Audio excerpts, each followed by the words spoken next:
Ambassador Hoekstra has had a long and distinguished career in public service, served in the U.S. Congress and the U.S. Ambassador to the Netherlands before taking on this role.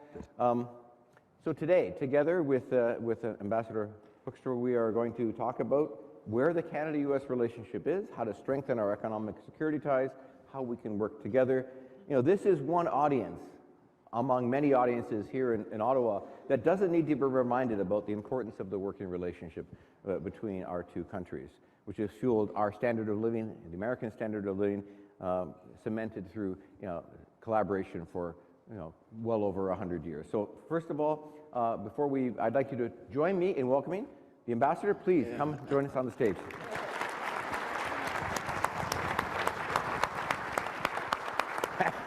Way to go, way to go. Thank you very much. Well, welcome to CME. I'll get right into it, and we'll go, and then we can sort of go from there. You have, as I said, for the warm welcome. Working? No. What? Oh, it was that darn test that did it. Says on. All right, where's my tech buddies? I'll give you mine if you want. Folks, should it be working? Oh, I hear you. Yes, there we go. There. I just wanted to say thank you for the warm welcome. I mean, this Canadian government, it is so nice of them to put out a national emergency that the U.S. ambassador... Way to go. The U.S. ambassador is again speaking. Watch out. So... Although they did interrupt me, so that's okay. Look, you have that deep public policy experience and from your time in Congress and as a rep for Michigan, which is a manufacturing state. I don't need to remind anybody here.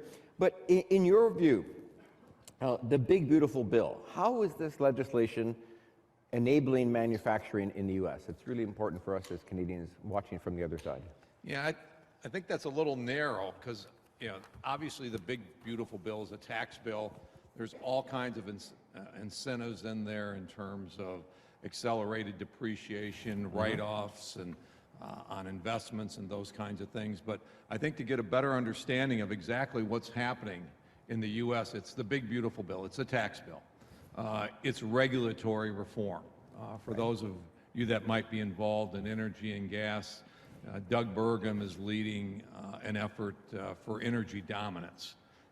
And they have significantly reduced the time for permitting. For some things that used to take years, they're down to weeks. Wow.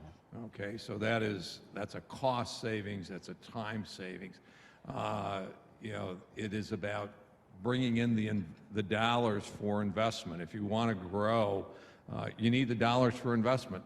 Yesterday, the president just happened to pick up $1 trillion, from the Saudis. Then it's about the customers, making sure that we've got customers who buy the stuff that we make. The Saudis yesterday bought about $5 billion worth of F-35s. So obviously we appreciate that business. There might be some of you here who are saying yes, because when this international plane, an F-35, every time someone decides to buy one, that's a significant amount of money to a lot of Canadian companies. And then, the tariff thing. But all of that is put in a package to restore America's economy and get us, to, as the president will describe, one of the hottest, if not the hottest economy in the world. That's the objective, doing all of those things. Well, that's a good leading. I mean, you've often described how President Trump seeks prosperity, security, and stability. How can the Canada-U.S. relationship align with those objectives? What can happen between our two countries so we participate in that? Just continue on the path that we've been on for years. Okay, the prosperity. I mean, I love meeting with manufacturing folks because consistently it's the manufacturing folks that are the strongest voice for the American-Canadian relationship from an economic standpoint. I don't find it in the media. I'm not sure I always see it in the political world, the public, I think China is now viewed more favorably than America. It's kind of like, okay, all right. But, you know, meeting with folks like you, it's kind of like you recognize that the economic relationship has brought prosperity and jobs, wealth, security to both sides of the border. So that's how you get to prosperity. Continue going down that. And so, well, why did you do tariffs? Well, we had structural problems, okay? In that one of the fastest growing things since the advent of free trade have been non-tariff trade barriers. And so to restore our manufacturing and our economy again, we needed to deal with these non-tariff trade barriers. We needed to deal with some of the issues that came up with free trade and those kinds of things to move forward. So yes, we have done it, but we've done it with everybody in the world. Safety, man, I mean, we lose 50,000 people a year to fentanyl, all right? And I believe the Prime Minister has said this, but you know, what we want to do is we think North America should be fentanyl free, all right? Join us in fighting the cartels, vote, you know, in gangs and these types of things. But, you know, this whole different level of crime that makes our people unsafe. Let's coordinate on immigration issues and those kinds of things. So we can make significant progress on safety. And then going way back to, you know, World War II, going back to NORAD, we've got a model on defense that from the American perspective, we think has worked pretty well. Okay, and so, you know, continue moving down that direction, recognizing that we face a lot more challenges from different parts of the world than we do from each other. Well, that's very good to hear, and so we have a framework, Ambassador. That, you know, the USMCA, or CUSMA as we like to call it here. That review process has begun with a consultation period that closed in early November. It is that framework to create a strong North America. What's your most optimistic view of what the next iteration of that agreement will look like? Well, on a number of these issues, we're actually waiting to see exactly where the Canadian government is going to come out on this. Okay. You know, we have like I said, on the F-35, we've got all kinds of people and companies that are involved. You know, from an economic standpoint and a military cooperation standpoint, you know, the F-35 has been a phenomenal success. It's not an American plane. It's an international plane. We had, you know, we put together a consortium, an American-led consortium, you know, 20 years ago. Canada was one of the first to sign on. You know, we shared technology across borders, so that, you know, I think one of the features that I saw on one of your news networks talked about, I think, a company out of Nova Scotia, and the only thing that they could show you was the box that the parts were shipped in. Because it's kind of like, well, no, this is classified information, and it's kind of like, or materials, and it's kind of like, yeah, because it's high tech. Well, that's technology that we shared across the border. That you've got a company, you've got companies in Canada that are learning and developing, and probably contributed to the development of that technology that you can use on future products and future efforts. And you know, you got all these people making these planes. We built 1,000 of them already. We've got more than 2,000 on back order. And so it's a great example of good coordination. But, you know, Canada's going through a review of their defense industry. Exactly. Okay. And importantly for us to do this is something that obviously this sector supports, a review and a renewal of that capacity. Well, we got to figure out exactly, you know, we need to know what it means that you're going to build a Canadian defense infrastructure. Right. You know, there might be some that would say, we already have one.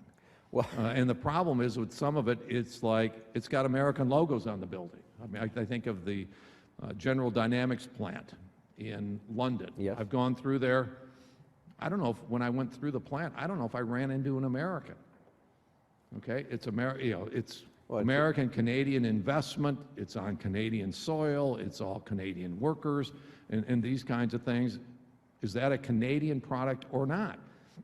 For U.S. purposes, when Canada, a Canadian supplier, military supplier, ships product to the U.S., we consider that American content. And so that's a great segue because, obviously, and we would agree entirely, Canada and the U.S. have built things together for decades. We're good at that. We're good at integrating our economies. We're good at collaborating. Many members in this room, are still concerned about the current tariff situation, to be honest, to be fair. And you've mentioned they could stay for a while. Now, in your point of view, what is the best outcome between our integrated supply chains, and how can we make North America, and I'll use the word North America because we're sitting here in Canada, but North America more competitive, vis-a-vis China, vis-a-vis the EU? What would you think the best outcome? Because today, obviously, many manufacturers are concerned about the tariff situation. Maybe if we look forward, what do you think? What do you think the best outcome will be for both of us? There will be a tariff. Okay, the president has made that, has made it very, very clear. There will be a tariff structure between the U.S. and Canada. I've talked with the Canadian government and encouraged them to be, just to really work closely with us in going through that process and get into the lowest tariff bucket that the United States of America will have. Okay? Okay. And I think the lowest tariff bucket we have right now is the one with the UK. We have agreements now with everybody in the G7 except Canada. We've got agreements, with South Korea. We've got a lot of other agreements. But, the objective, I think, far be it from me to tell Canada what their objective should be. Okay, but I think the Prime Minister has admitted or suggested that yes, there will be tariffs. Well, if there's going to be tariffs and it's recognized by the Canadians, then go for the lowest tariff bucket that you can. Be in that bucket, and then cross-border harmonization and these types of things. The more that we can harmonize things together, the better that we will be. The better off we'll be. And take a close relationship and make it closer. And, I don't get upset. We don't get upset when the Prime Minister talks about doubling the number of exports to countries other than the United States. It's like, hallelujah, a strong Canada, a strong and prosperous Canada is good for us, okay? You don't want to live in a weak neighborhood. You want to live in a neighborhood where you've got strong neighbors so that you can feed off of each other, build each other up, benefit from the strengths of the cross-border relationships. So it's I'm very optimistic. I'm very passionate about the Canadian-American economic relationship. And building it and recognizing that, just as we're diversifying who our customers are, the people that are investing in the United States, we fully expect Canada to do the same thing, and that both of our countries will be stronger. We look at selling to Canada or other parts of the world as a both and.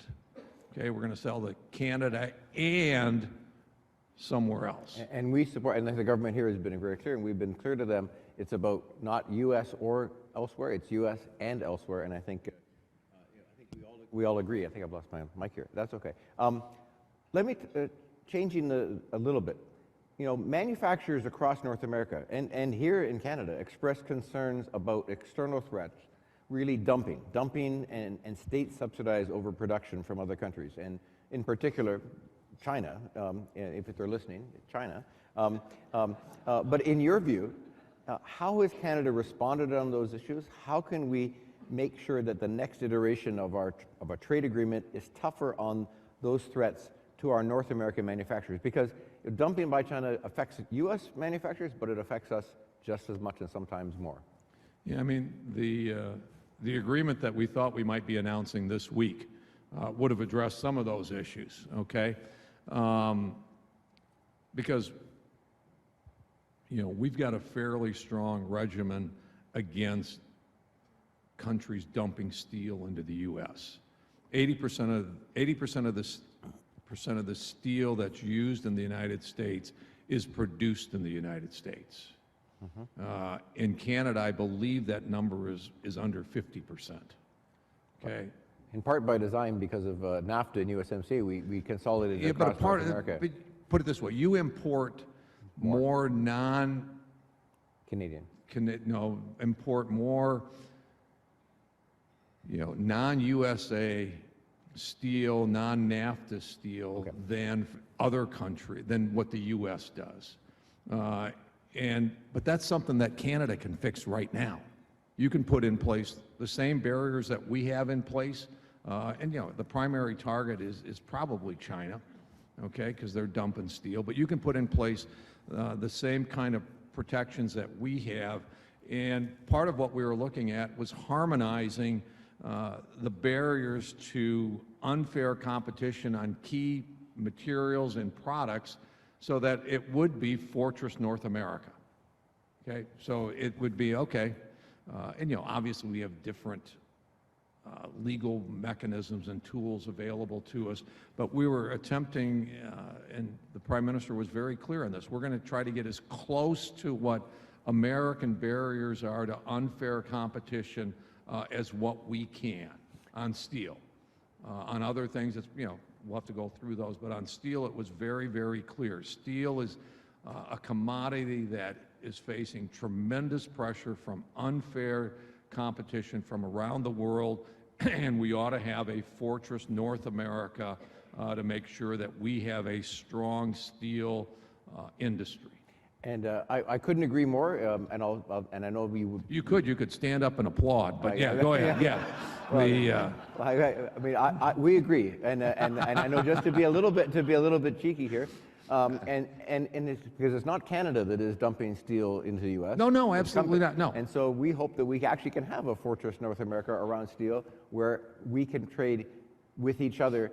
But like you said earlier, we don't know what the tariff is going to be, but certainly, hopefully, it's not going to be the 50% it is now, because that is hurting many manufacturers on both sides of the border. So let's hope the Prime Minister and the President, as they discuss this, will get to someplace better than we are today. The U.S. last night put out and we're trying to diagnose exactly what it means, but there was an executive order giving the Secretary of Commerce the capability to reduce the tariff from 50 to 25% for companies that met certain criteria. So I think once we get to an agreement, these tariffs will come down.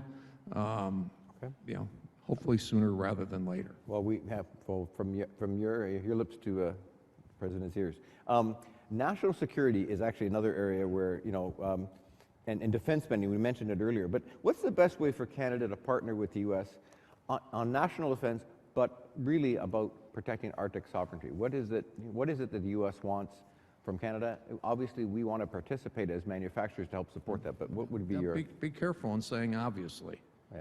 Okay, maybe you as an organization obviously manufacturers. I'll say manufacturers. Okay, because we have a model. We've got NORAD. That has been a very, very successful model. We've got the F-35. We think it's been a very successful model as in relationship to an international plane that brought together a consortium that is now delivering the best technology around the world, and we're working on future generations of planes and those types of things. It's another great example, and I'm assuming we'll develop consortiums again for that kind of technology. It's the same kind of footprint that we think is the most advantageous for protecting the Arctic and those kinds of things. And when we work together, we get the greatest success. All right, the U.S., Canada, and Finland announced a deal yesterday. I think to Canadian technology, Finland capability in terms of building, icebreakers, Yes. some of that technology going to some of the shipbuilders that we have in the United States, and they held a press conference yesterday, and it was a win-win-win for Finland, Canada, and America. And so it's kind of like, oh, that's a good model. We need to do more. We need to do more.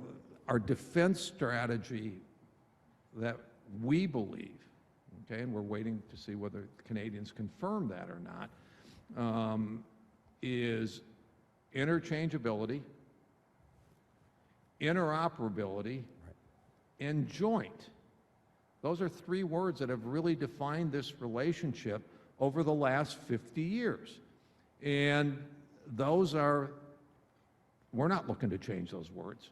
Okay, I would love to be here and, come back next year or, whatever. You got a deal. Come on back next okay. year for sure. And talk about, isn't it awesome? We've taken the lessons we've learned over the last 50 years.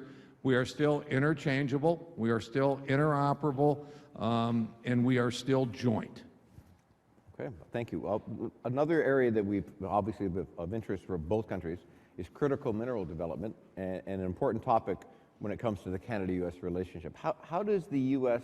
view Canada's pace on permitting and production, or as a partner in keeping up in resource development? What's the U.S. view of Canada? Obviously, we have the natural resources, but what's your view on how we've done so far? As I don't give views on Canada like that. All that happens is they take a clip and they put it in the press and they totally distort it, and it's kind of like, there goes the American ambassador again. So I'm not going to give a view on Canada. All right, but what I will tell, I will answer your question, okay, in a different way. And the way that I'll answer it is,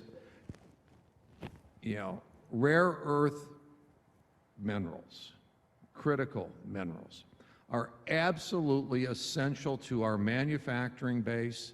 They are absolutely essential to our national security, all right? And we have made it abundantly clear that we are going, with a high level of urgency, we are going to become independent of hostile actors for critical minerals. So, I think within the last couple of weeks we signed a deal with Australia. Yes. Okay? A big part of that was critical minerals. Okay? A partnership on critical minerals. Recently in the news there have been, what we're finding is that some of these rare earth are not maybe as rare earth as what we thought. So they just made, I believe, a discovery in Alaska. We are exploring all over the United States in terms of where we can find rare earth. We've had the agreement with Saudi yesterday talked about rare earth, that they would cooperate and work with us on rare earth and these kinds of things. So, we're going with a very significant degree of urgency to address this problem. We have invested, I think, $70 to $80 million in Canada for rare earth mines and these types of things through our Defense Department.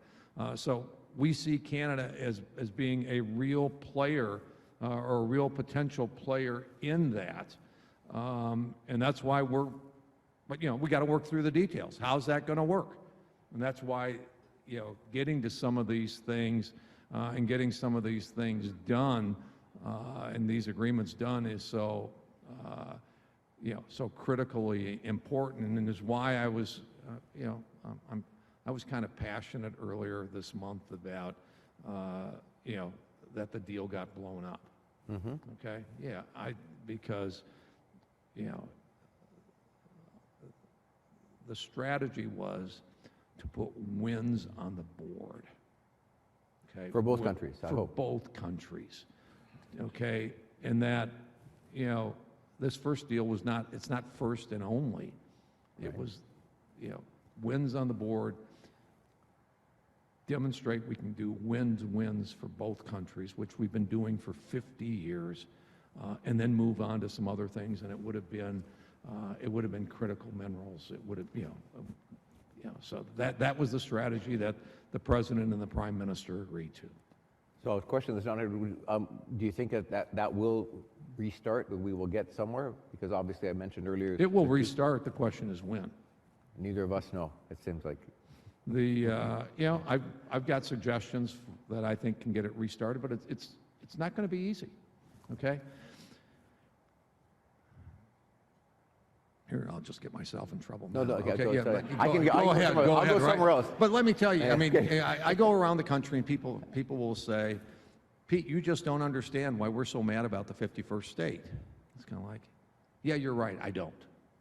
Okay? Well. And then I read, all I can say is to my Canadian friends is, you don't understand, because I read the media and I listen to other discussions, the president got mad about an ad. Well, I've been in this business for a while, and I know people who've been in it longer than I have. And I asked them, okay, the ad that was run by the government of Canada, oh, that's not the government of Canada, it's Ontario. It's kind of like, I'm sorry, we don't go through that, slicing and dicing, and, it's kind of like, no one can ever remember a like circumstance where a foreign government came into the United States and, they were talking about $54 million of ads, American dollars, so real money. Just a joke, okay. Just a joke, okay, lighten up. That's the quote they're going to remember. Yeah, that's going to get me into trouble. But targeting the President of the United States and his policies 10 days before an election and a couple of weeks before a Supreme Court case would be heard in front of the Supreme Court. I'm sorry, that does not happen in the United States of America. You do not come into America and start running political ads, government-funded political ads, and expect that there will be no consequences. It's the government coming in again and control. And expect that there will be no consequences or reaction from the United States of America and the Trump administration. It has, as far as we can tell, it has never happened in America before. And if Canada wants to insert itself and create a new precedent that you're going to participate in our electoral politics through advertising targeting the President of the United States and his policies, I would suggest that you seriously consider whether that is the best way to try to achieve your objectives in the United States of America. Well, thank you for that explanation, Ambassador. Of course, this is not funded by the government, so we're here. This is a private sector meeting. If you want to run ads, though, promoting the right kinds of policy. I'm just kidding, kidding. We'll promote Canada, of course, how great a trading partner we are. No, but I think, thank you for saying that. For us, for manufacturers and for the association, our objective is to get the parties back to talk about what kind of deal we need. Same thing here. Right now, what we've seen here and in the U.S. in our sector, uncertainty. And uncertainty means people don't make the same investments they normally would make. And whenever Canada or the U.S. is uncertain in terms of investment in dollars, especially in our manufacturing sector, the people who win are the people we talked about earlier, the non-market actors, they're the ones that win. So my only comment on that is anything that gets us back to the table is what's important, because that allows Canada and the U.S. to go ahead together and succeed. And that's exactly where we are. Okay, like I said, I've got some ideas in terms of how we can get back to the table, and the sooner we can get there, the better off it is, for your companies, for your employees, for your customers, and for both countries. Absolutely. So, stepping away from the here and now, because of course all this will pass, and we will find our way out of this. Let's look ahead, a little bit of crystal ball, if you don't mind. 10 years from now, what do you think will be the defining factors of this Canada-U.S. relationship? How do you think it could be or will be different than it is today, in your opinion? I'm just hoping that you guys like us more than China. Okay, that might Very be good, very good. might be an aggressive. That's a pretty low bar. Might be pretty low bar. I don't know if it's a low bar or a high bar. Okay, but it's like, how we ever got in that position, I have no idea. Okay, you're right. I don't understand 51st state. Okay, but it's like, wow. 10 years ago we went through a difficult time. But wow, we negotiated our way through this, and like good friends, we came out of that process with a win-win, and both countries have benefited significantly from the decisions that were made in 2025 and 2026. That is the most optimistic, and it's kind of like, wow, we always knew this was a great relationship. Now we've really, with all the things going on in the world today, all of the challenges, but more importantly, all of the opportunities out there, for us to dominate. We can dominate in energy together. Mm-hmm. We can dominate in transportation together. We can dominate in defense technology and those types of things together. You just go down the list of places that say, if we're working together, it's amazing what we can do together. And that's where I hope we are in 10 years, where Canadians and Americans are saying, wow, this is, it was hard. Okay, some of this stuff's not easy. Change is not easy. But it was hard, but boy, we persevered and we got to the right conclusion. It's great to be a part of North America. Well, I think that's a sentiment all of us share here today. I'm so happy that you said that. Hopefully that that's the part they record and pass on, because from our point of view, our relationship with the U.S. is so important, and as you can understand, I won't go into the politics of the 51st state and those, but it doesn't matter. At the end of the day, what we need is a stable and productive North America. Canada succeeds when the U.S. succeeds. The U.S. has benefited. We both benefit from what is it? The blessing of geography. We've got the land that we are self-sustaining, and we can certainly show our weight to the world and do it well. So thank you so much for taking your time with us today. On behalf of the Canadian manufacturers and exporters, our members across Canada, thank you for sharing your thoughts with us today. Great, thank you.